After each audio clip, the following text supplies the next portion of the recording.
So I'm really pleased that she's been able to come through Raena because I have a huge amount of respect for her. She's talking about something she doesn't always talk about because I've heard what she always talks about. So this is one of the very few sessions I'm able to come to. Her experience goes way back with CMS, and she says, I haven't met CMS I didn't like. So, RaenaJackson-Armitage.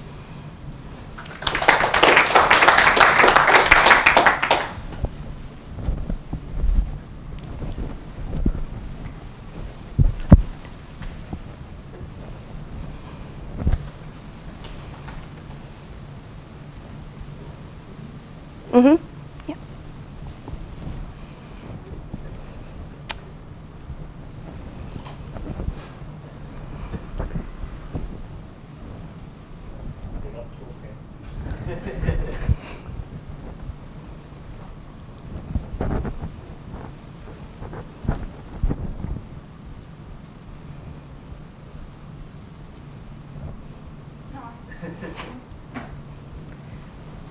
Look, you didn't come here to hear me not speak, obviously. Part of what makes a speaker is what they bring to the topic that they're talking about, right? You didn't come here to read slides. You might read a blog for that, yeah? Or you could just go and get some reference material or something like that. You come to a conference to speak to somebody and to have them speak to you and for them to convey some of that passion of what they're interested in. My voice and my personality are what make my presentation special and different and unique to yours or, you know, a book or a blog or a podcast or whatever it is you do. And it's the same with your site, and hopefully the reason why you've come here today is because you've got some concerns and some questions and some interest in content for your site or for your client sites or what have you. You want to make them special. And the way that you do that is thinking about your voice and your personality. And that's what we're going to talk about today. Today's talk is about finding your voice, figuring out where that passion is, and making it a part of your site. No one wants this kind of drama, all right? And especially if you do client work. How many of you do client work, by the way, as opposed to, yeah, pretty much everybody. And how many of you just use Drupal for your own stuff, which is pretty much me at the moment? Okay, so some of you use it for both as well. So, I mean, a lot of you are commercially minded. I'm commercially minded, so, you know, all this marketing jargon is not going to be too unfamiliar to you. No one wants this stuff. You don't want an inconsistent brand. You don't want, you know, tedious social media in a community that hates your guts. You don't want people to not come back or go, oh, that site, oh, what was it called? I can't even remember what it's called, what it's about. Oh, I'll just go on Facebook. You don't want people getting upset and confused with you. What you do want is a consistent message about your brand. You want to be popular and sociable. You want people to keep on coming back and be pleased and happy with what you've done. And you don't want them to be confused and upset with you. How do you get there? Someone's disappeared my coffee. Oh, there it is. How do we get there? We get there through making awesome content. Yeah? Everyone knows it, right? Content is king. I mean, we've already these blog posts, you know, content is king, copywriting blah, no more than 300 words, lots of lists, headings, yeah. But what exactly makes really awesome content? Anyone can just bash out 100 words about something, but what makes it great? So what is awesome content? How do I get some awesome content on my site? Those are the only two things we're going to talk about today. Make sense? Yeah. Now, I come from a training background, so I'm just going to reflexively just keep asking you guys, do you get it? And I'm going to expect you to say yes and understand. I'm probably going to ask you some questions as well. That's what I do. So sorry if that makes you feel uncomfortable. By the end of it, I promise you are going to be just fine talking back to me. All the other speakers won't know what hit them. What's awesome content? Does anyone have an idea about what they think is awesome content? Relevant? Yeah. To the point. Stuff that is to the point. Up to date. What was the other one, sorry? Informative. Yep, up to date, informative. Delivers on business outcomes. Those are big words. Inspiring. All of those things are pretty awesome. What's awesome content for you depends on what it is you do and who your users are and what they want. Who are your users? What do they want? What do you have to offer them? The place in that sort of circle where it overlaps is where your awesome content is. Not your tedious, boring content, Not your legalese, not your terms and conditions, you know, not your receipt text on your PDFs that you send them when you've, you know, bought a product. But the really awesome, stellar, sparkling content is the stuff where their passion and your offerings overlap. They want this, you have that. What you want to do is make this bit right here shine. So the first bit we're going to talk about is, who are your users? What do they want? Now, how many of you have done any investigation into who your users are? Just surveys, audits? Some of you, yeah, some of you have, some of you, okay. So generally when you're about to set up a site, you should have a sense of who your users are, hopefully. What do we use for that? Anyone, Beulah? Okay, yeah, Donna. Hi. I've used Google Forms. Donna's used Google Forms. Who they were and why they were using the site. Okay, so you've done a site survey to sort of ask people who they are and what they wanted, things like that. Yep, that's one great way to find out. How many of you have, I mean, you've built a site from scratch, I'm sure most of you have, even if it's your own. How about a site that is not from scratch? So an existing site, or you're taking on somebody else's, you know, someone's had a dodgy site from some other shonky group and they want your better one. Your users could be any sort of people, and depending on what you're interested in and what it is that you want to put across, they could be people that come along a lot, they could be people that only drop in maybe once a year, so like conference sites, for example. That disappeared awfully quickly. They could be people who have a hobby, they could be people who are, I don't know, passionate about green politics, they could be passionate about brown politics, they could be passionate about all sorts of other things, sports. I'm a massive sports dickhead at the moment. Lots of us are geeks and nerds. You might be interested in promoting things to potential employers, or, you know, rubbing it in the noses of your old employers, I don't know. And what are they after? They're after things like encouragement, they want education, they want to find a community, social interaction, all kinds of good things. Maybe you've got a product to sell. How many of you do sell something, by the way? Anyone? Very few? No worries. Maybe you're trying to entice an audience. Maybe you're trying to entice an audience that doesn't agree with you, or, you know, I mean, everything you've mentioned has so far been, you know, with the expectation that somebody wants to see what you're providing. So Not necessarily. Your goal Yep. might actually be to entice or convince or debate or something like that as well. Yep, Yeah. You're absolutely right. Let's call that engagement, yeah. Sorry. I'll call that engagement. Yeah. When I'm talking about people's passion, I'm not necessarily saying people who are passionate about you. I'm saying people who are passionate about something. What? He says.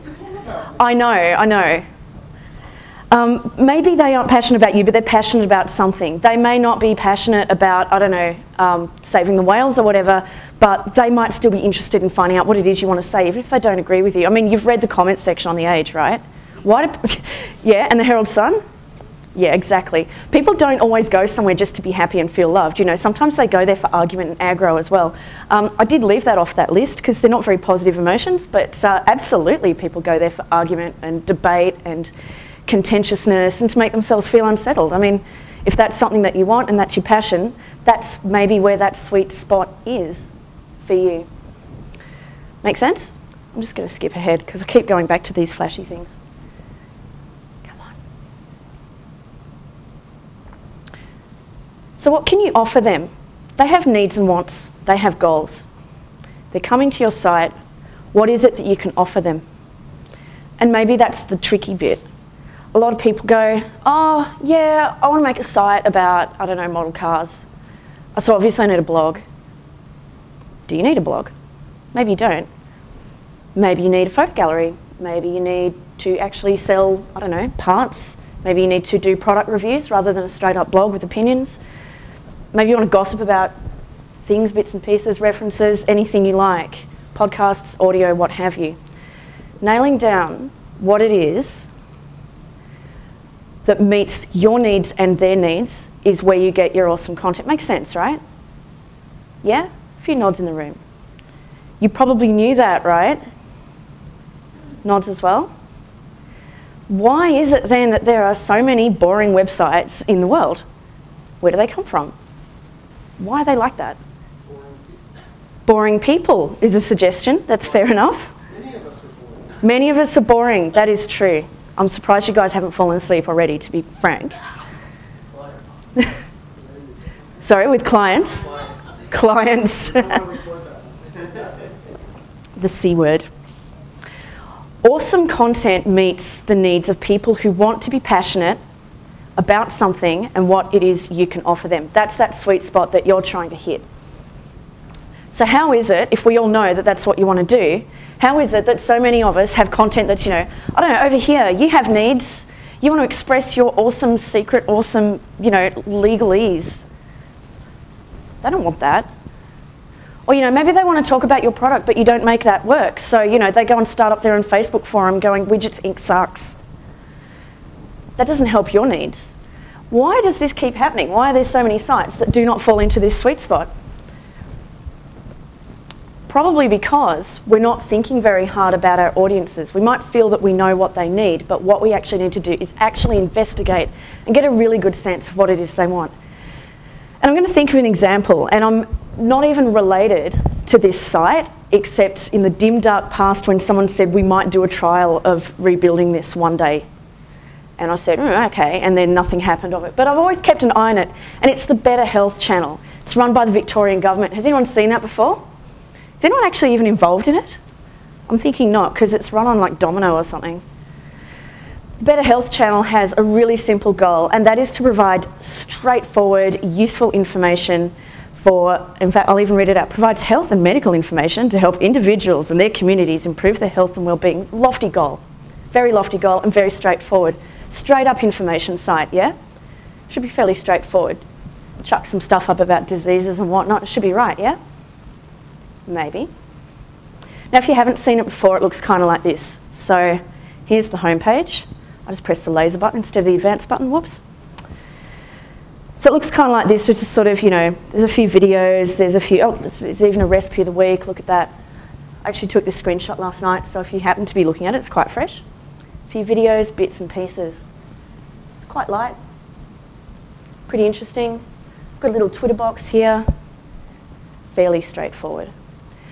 Their goal is for regular Victorians, and you know, anyone else, you don't have to be in Victoria to get it, it all makes sense. Regular people like you and me to sort of find out stuff about health, right? Has anyone used it? No? Okay, I've used it a couple of times, I found it really useful. That's why I picked it as a great example. So thinking of that sweet spot diagram, here's what it looks like for them. They have lots and lots of medical expertise and also obviously a lofty goal. We as consumers, as regular sort of people with not a lot of medical training, well at least I don't know about you guys, we just want reliable, understandable health information. We want it to be up to date. We don't want it to be full of marketing for some drug. Ask your GP if this is right for you. We just want to know all the facts, none of the bull. Let's skip on to something else with a slightly different goal, and this is of course Wikipedia, and I'm sure we've all heard of that. Wikipedia's goal is to compile the sum of all human knowledge into a web-based free content encyclopedia. Goodness me. Their diagram is going to be a little bit different. They of course have lots of people with loads of medical expertise, but what their viewers, so their readers, their visitors want is not necessarily just straight up facts and, you know, a little bit of reassurance. They actually want something quite different. And of course, their approach to content will be very, very different. So thinking of the Better Health channel, what kind of content represents that sweet spot, do you think? And this is actually a pretty good guessing game for those of you who have not yet looked at it, although I see a few iPads out. Symptoms and? Symptoms, what the causes are. Sorry, I'm annoying the AV guys like mad. I'm quite happy to repeat these guys' questions if you don't want to run around, it's fine. Or we can just mic you all up, why not? All right, so symptoms, causes, sort of, what do you think in terms of length, for example? What would you expect to see? Sorry, in terms of length of the content, for example? It'd have to be short, yep. What about the reading level, do you think? Basic? Basic reading level, yep, fair enough. Let's have a look at that, and here's a perfect example. So I've gone to the page about diabetes, it's not too controversial. Diabetes is a disorder of the endocrine system characterised by the body's inability to use blood sugar, also known as glucose, etc., etc. A person with type 1 diabetes is unable to produce insulin, etc. Do any of you, not to get too personal, but you probably know someone who has diabetes, or maybe you suffer from it yourself, I don't know. There's quite a lot of it in my family, so I've read this page a few times. Especially the more weight I put around my tummy, the more I worry about it. And this is fairly straightforward, and it's fairly factual. It's not super duper simple, but it gets the job done in a nice brief way. And that's how it meets that sweet spot there. They want, we have. Simpler language, not super technical, very manageable length, gives you some advice if you happen to be looking at that page one day. It sort of says, here are some symptoms that you should talk to your doctor about now if you have them, and you should think about your weight and what you're eating and da-da-da. It's also got plenty of links to further info, which is intended for laymen and consumers. So it'll go to the Australian Diabetes Council, other fact sheets, things like that.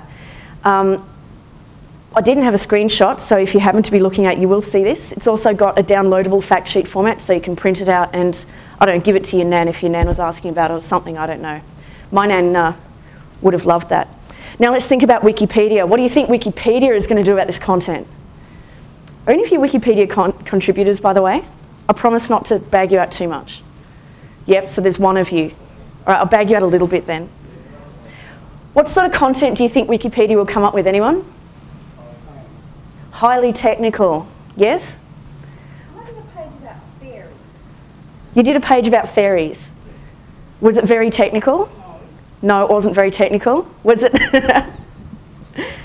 Was it particularly scientific? No. This is possibly not about your contributions then, so I hope you don't feel too bad. All right, so Wikipedia's contributions. Now, I don't know about you, but sometimes when I look things up on Wikipedia, their encyclopedic goal does not mesh up so much well with my I just want the facts goal, and that's why when I come across text like this, type 1 diabetes mellitus is characterised by loss of the insulin-producing beta. Snore, snore, snore.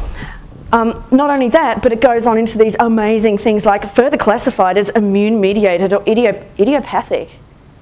Who knows what that is without looking it up in a dictionary? If you put your hand up, you're totally qualified to write this page on Wikipedia. Now, obviously, because Wikipedia's goal is to be encyclopedic and highly technical, very factual, and represent the sum of the world's human knowledge about diabetes, then absolutely you want it to be like this. It's extensive, it's technical, doesn't provide advice, doesn't tell you to go and see your GP. It might reference the fact that a patient who is exhibiting these symptoms should, but it doesn't say anything to you. It links to scholarly information. It probably links to it certainly links to other things in the encyclopedia, and probably links to, lots of good articles and so on as well. Now imagine what would happen if you swap them around. So say I'm a consumer and, I've had a few too many pies in my time, and I'm, concerned about my health situation, and I had to read that on a fact sheet. Would your GP say that to you? I would hope even my specialist, if I had one, wouldn't say that stuff to me. Equally, if I went to Wikipedia and I wanted lots of interesting facts, do you think I just want to see the really simple thing? It's caused by blood sugar levels and stuff. I mean, you don't really want that. The unfortunate thing about a lot of sites is that they do swap that around. They go, oh, I want to provide some information about, I don't know, a vacuum cleaner. So instead of saying, this is a great vacuum cleaner that will pick up all of the dog hair from your carpet, it says, this vacuum cleaner is powered by cyclonic technology that rotates at 3,000 times a minute. And you just go, I don't care. I wanted to pick up my dog hair. I'm not interested in necessarily all this technical stuff. But people are making this mistake all the time. So the question you must always ask is think of that sweet spot and say to yourself, what's the content that best suits that? Is it a 3,000-word essay on the causes of diabetes, or is it just a list of facts and figures? What do they want? What do you have? Where does it meet up? Where does it meet up? It's really that simple. What kinds of content suits your audience's needs? What do you want to convey, and what's the best medium for it? How many of you guys do like technical sort of information about Drupal, like you post about, I don't know, recipes for views or whatever it is that you do? Theming? No one? I've done it a little bit. Yep, a couple of other guys as well. Most of you are probably doing content sort of sites for clients maybe, where they're talking about, maybe products or what it is that they do or what have you. Have you ever really sat down with these guys and said, do you really need a blog? And a lot of people just go, oh yeah, all the other sites have a blog. We should totally have a blog. Do they have anything to write about? What about podcasts? Do any of you do podcasts? Yep. Have you ever had clients go, I want one of those podcast things? And have you said, what do you want to talk about? And they go, oh, I don't know. I don't know what's happened to me. And it's a real trap that you can fall into when you have clients going, yeah, we want this all singing, all dancing website. And so you go to them as, you know, a knowledgeable person who builds awesome websites with an awesome CMS and go, I've got these cool features in mind for you. I've got an RSS feed of all your latest news. And I've got a podcast. And I've got a photo gallery. And I've got all these shiny things. And they go, yeah, great. And then 6 months down the track, you look at that website and they haven't really updated it. That's happened to you, hasn't it? Have you even done that to yourself? Have you got, yeah, I totally need a photo gallery on my blog, even though I never take photos.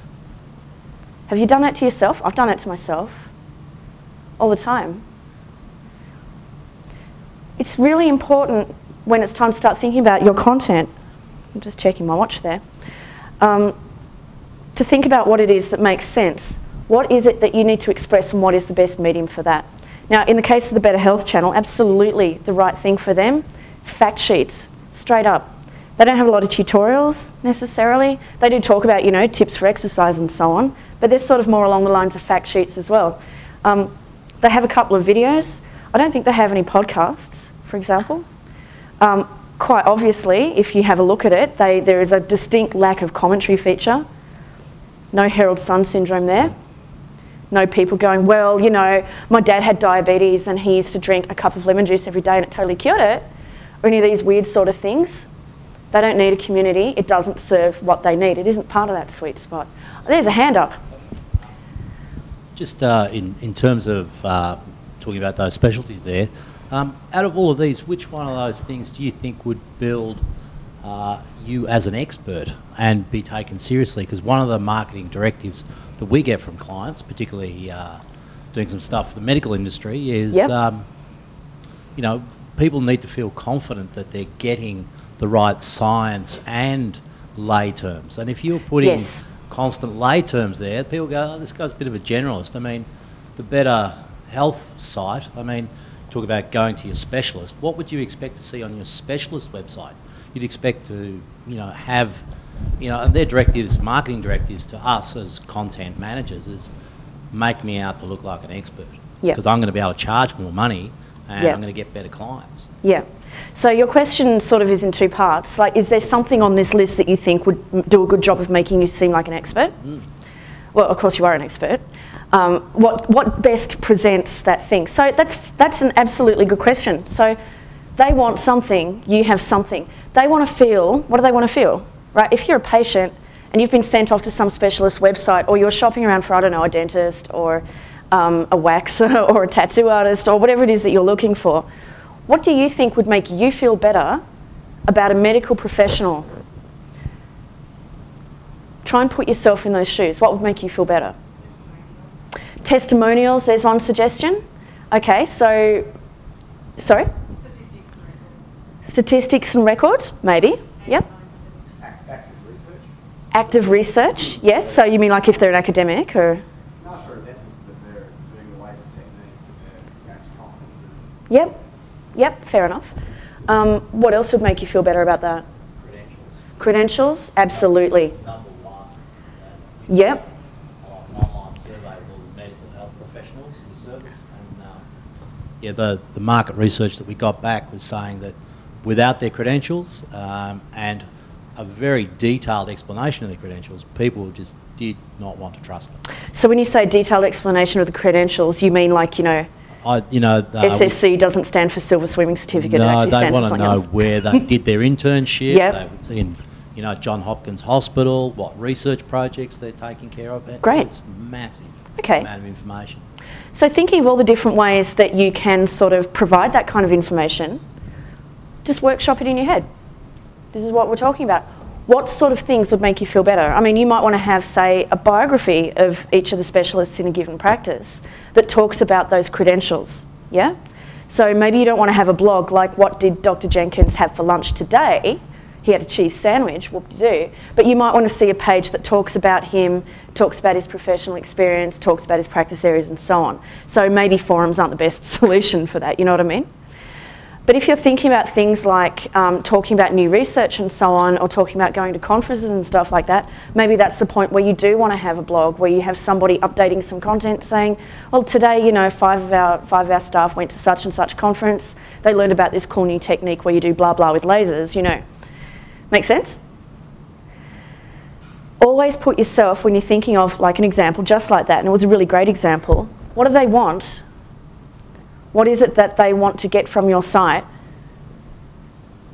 What is it that matches up to that?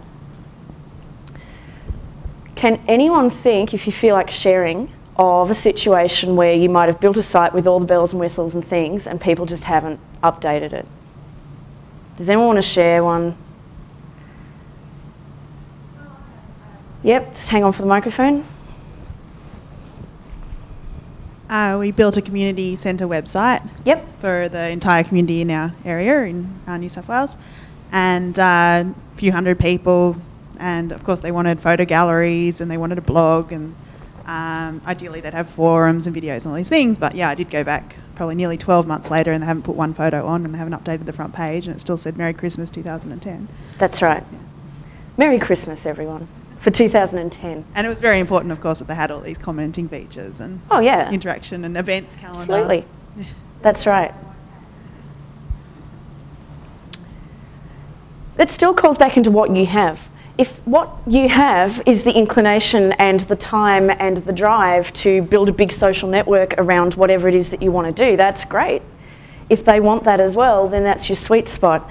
If you are a small community in New South Wales and you think that you read in some magazine somewhere that all the social media 2.0s is really cool, and you just don't have the time or you know, any photos or anything like that, or you know, the capacity to update your website for whatever reason, you probably don't need all those commenting things. You probably don't need the forums and the video galleries and the whatnot, and the YouTube channel with 12 views. It's not much fun at all. Probably what you need is, you know, more basic information. Parks and whatnot. By sitting down and making sure that you get all these things right, you've got a much better chance of creating that compelling content. Make sense so far? Yep. I mean, this seems like common sense, yeah?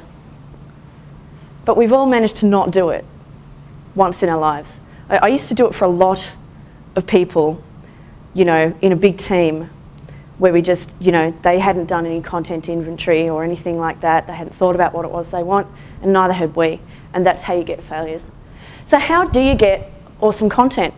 Now that you've got an idea of what it is that you want people to see, what people are interested in, do you have a plan? When you think about creating a site, especially if it's for yourself, what's the thing you start with? I mean, I'm not asking you what's the thing you think you should start with. What is the thing that you actually start with? And I'm very guilty of this. Hands are up. I was going to say users. The users? Yep. So you want to have users before you start a website? Or like who the users are and what they Yep, want. definitely you want to have thought of that. Once you have that sort of idea though, I mean, when you sort of start thinking, oh, what are all the bits I need to make my website go? I need a CMS, yeah? I need a design. I probably need to go and grab some modules, you know, Drupal being what it is. Sorry? Something about views. Oh, that's, yeah. I don't know why they don't just package it in. Come on. The thing you should probably be starting with before you even think about any of those other things, and of course you should pick Drupal first, yeah, but do you have a content plan? Do you have a plan? Do you know what it is you're going to say? You've got a sense of, you know, oh yeah, my users are going to be, you know, interested in this. They're going to respond well to, you know, interviews. They're going to respond well to podcasts. They're not going to respond well to forums, etc. Now you need to actually sit down and plan that out. So make a plan. Who are your users? What do they want? How do these overlap? And here's what you need to do. Thinking about a new site, it's time to start doing some research. undoubtedly, whatever it is that you're thinking of, there will be a site like that already. It is the internet. It has already been thought of. Yeah, you've probably got a competitor. Yes, Donna. I'm just looking at that, written out all nicely. Yes, it's written out all nicely. But I never think about it as actually doing that. I'm finished. So I'm looking at a lovely slide which says make a plan, and it has 3 important steps in there. And I just sort of realised that I always do that when I start a new site, but I never think about it as making a content plan. That is very clever of you. A lot of people not only don't think about it, but they actually don't do it. They go, yeah, I'm going to start building a website. I'm going to start shoving content in any old way. I'm not going to really think about the users necessarily. I'm not going to see what my competitors are doing. I'm not going to see if it works for me or works for them. I'll just chuck some stuff up and see what sticks. Yeah? You probably should be sitting down and doing those things. And maybe you are. A lot of people don't. Maybe you are, because you're all obviously bright, intelligent people who know what you're doing. Otherwise, you wouldn't be at this conference. But a lot of people don't. So if you are building a new site, it's time to start doing your research. Sit down, do all that, review similar sites in other niches. Some of them are good enough to blog about their own experiences with this and maybe even, I don't know, publish a few stats, who knows. And then it's time to start thinking about planning your information architecture. What pages do you want? What types of content go there? Where do they all live? If you have an existing site, think about surveying your users. So we had that as a great suggestion before. How many of you don't use web analytics? No one, thank goodness for that. Sit down with your web analytics if you do have an existing site. Identify your winners and your losers. Don't be afraid to kill your children. If you have pages that you're really proud of and it's 800 words of beautiful legalese and no one's reading it or understanding it, or if they just keep bouncing off, it sucks and it has to go. Reduce that stuff. Similarly, find things that are great. If you have some frivolous blog post about, I don't know, a birthday party in your office or something like that that gets more attention than anything else, maybe that's what's telling you. What it's telling you is that you need to have a little bit more levity and lightness. This is the truth. I did some contracting for Deloitte, and Deloitte Digital, in fact, and they have a blog, and by far the largest blog post by, you know, views and comments and whatnot is about the boss's Angry Birds cake. His Angry Birds cake. No one was particularly interested in our wonderful insights into, I don't know, marketing metrics and language use and so on. They just wanted to see the cake. And what it suggests to us, as well as the fact that everyone loves Angry Birds, of course, is that people are interested in that organisation as a human side of things. And it makes perfect sense because the boss of Deloitte Digital, Pete, is such a, you know, outgoing, friendly sort of dude. That's what people like. Is it time to do a content audit? Absolutely. Time to make an inventory and check out each of your pages and make sure that everything's going okay. So a lot of people don't even know how much content is going on. Donna and I both work at the same place. There's a few others.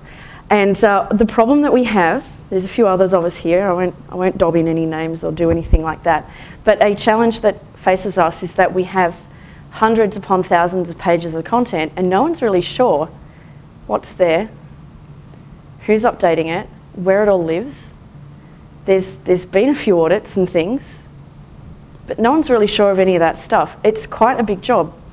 Try and get onto that if you can with your smaller sites. It's worthwhile knowing what's there. Your statistics can help you with that. If you have a fairly popular sort of website where lots of people visit, try thinking about using the flag module. Has anyone tried that before? Great little tool. Those of you who are shaking your heads and have not. What do you mean by that? And it's flag it in what way? Or Flag it in what way? I'm about to explain. So for those of you who have not yet met the flag module, it's a module that you can use to, on any sort of content node, to say, flag it as this or that. So you could say, flag it as useful or not useful, flag it as offensive or not offensive, flag it as funny or not funny, rate it this, that and the other. If you are doing a content audit and you have a happy, productive sort of community, maybe you can encourage them to help you out by just chucking that on. In fact, thinking of Wikipedia, have any of you seen the ratings thing at the bottom of the page? Some of you say no. I kind of blank out that stuff as well. Have they got rid of the big banners yet, by the way, with Jimmy? They have? I kind of got banner blindness about his head. Try using views as well, obviously. Everyone loves views. This is a great way to list out all your content. When you use a great CMS, it is so easy to just dump out all of your stuff and do your inventory that way. challenge that we have at work at the moment is that we use a lot of different CMSs, and so there's no easy way to do that. You guys, if you're using Drupal, absolutely have no problem with that. Now that you have a plan, you're ready to move ahead with actually creating your sparkling content. So now what? Now what? Do any of you not write content? Like, are you all coders, or some of you are? I saw a hand. I saw a little hand. No. Even if you don't necessarily write a lot of content, do you find that you have to source it or encourage it from your clients? And by source it and encouragement, do I mean like extracting it from them like you might blood from a stone? Yes. It's really hard.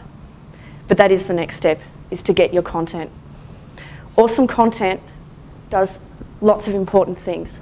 It informs and educates and entertains, sets you apart, it builds trust and reputation. Don't just have a plan for what it is you want to do, actually build that content in now. Get your clients to do it if they haven't done so already. Make them involved. We've all done, or we've all read blog posts or whatever, workshops about writing for the web. Scannable text, blah, blah, linked text, headings, lists, etc., yeah? Yeah, we're not going to talk about that. What we're going to talk about now is your voice. You have a sense of what your visitors want. You've thought really hard about what they need. Now it's time to think about speaking your visitors' language, their values, their identity, and so on. This is what helps you rise above. Try and imagine a conversation with those people, what they want, what you have. What would you talk about? What are you both passionate about? I'm passionate about teaching people stuff. I might build a website where people want to learn stuff. Obviously, that's that intersection that we want to start talking about. My values and their values hopefully interact somehow, whether we agree or not. How would you speak to them? Think about how you would actually talk to them face to face, because that's what you want your content to sound like. Your identity as a website is driven by your voice. I realise that we're coming up to time, aren't we? All right, I'm going to have to rush through a little bit of this. I'm so sorry. All right, we're going to talk about audience, you, and what you'd speak like. So imagine you're trying to reach people who are 18 to 25 and you work for a bank. What would you speak like? Pretty reliable, not so stuffy, pretty smart, like a smart friend. All right, who knows what they're doing? What about your audience as new mums and you're an advice blog? What would you sound like, anyone? Another new mum, yeah? What sort of emotions might a new mum be feeling right now? Yep. Yeah. I bet it's stressful. I don't have kids, but geez, it's got to be so stressful. So you want to be reassuring and understanding, but also you want to feel a bit of kinship. You want to feel like one of the girls. Your audience is football fans. You're a football news site. What do you want to sound like? Yeah, footy! Yeah? You want to know what you're talking about, obviously, but you want to have a bit of jargon, a bit of fan talk, maybe a bit of gentle ribbing, a bit of slagging off the other guys. Your identity is your voice. When you're thinking about the type of content that you're creating, you want to make sure that on these continuums of, you know, tone and attitude and so on, that what it does matches with that sweet spot of what it is that your users want.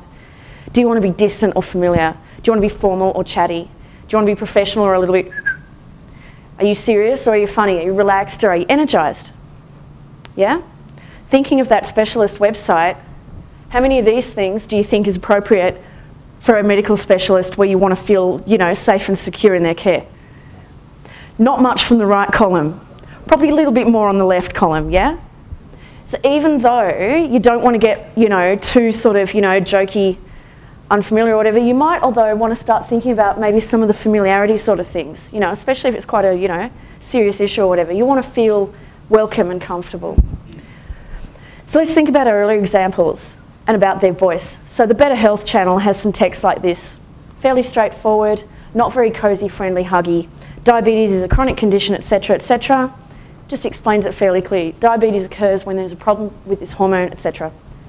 Yeah, not a lot of personality, but its voice is still very, you know, reassuring. Makes sense without getting overly technical. Doesn't talk down to you, doesn't talk too far up either. Make sense? So their identity. Their audience is general members of the public. You're the Department of Health. You want to seem calm and professional. You want to be straightforward, yeah?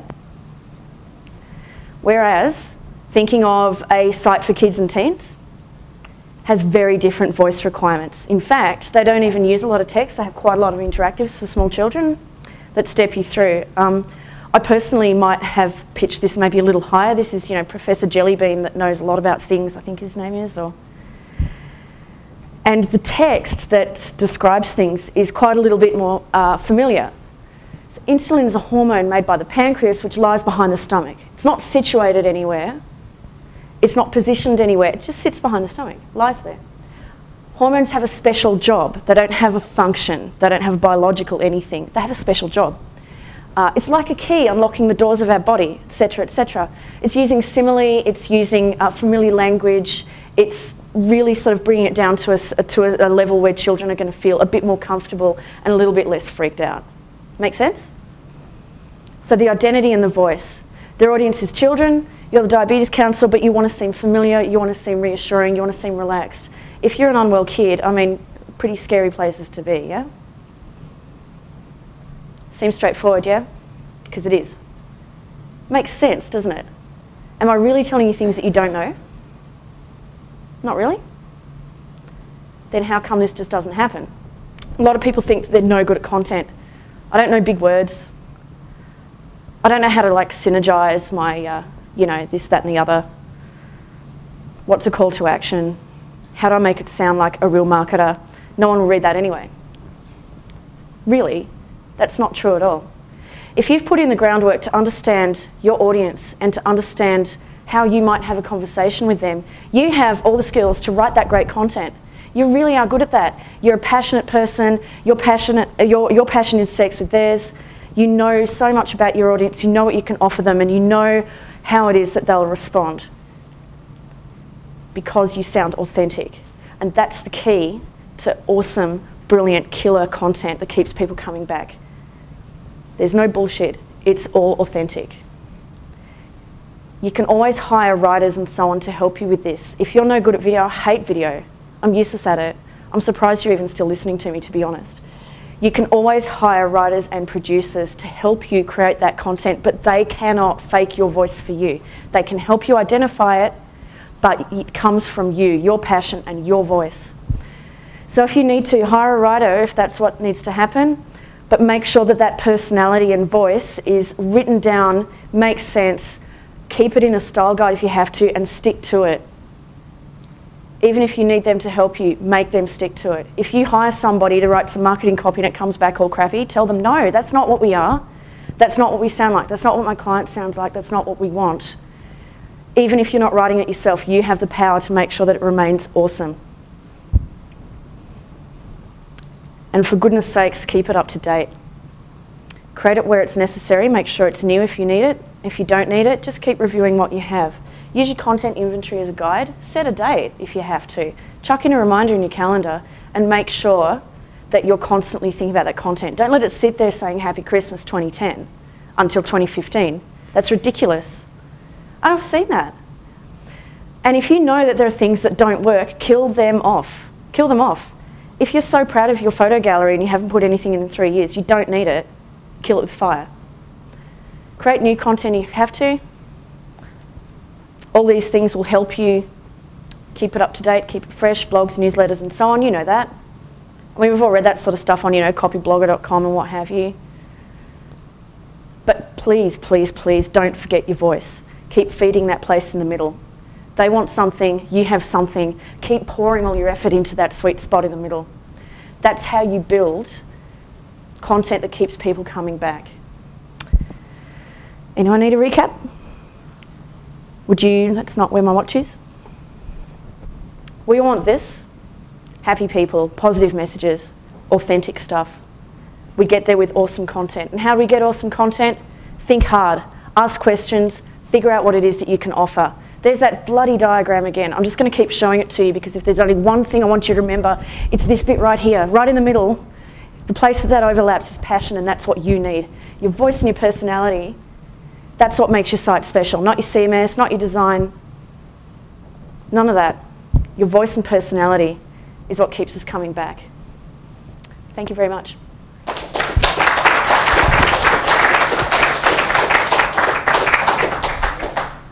I realise we're a little bit late. Does anyone have any burning questions that they want on the recording?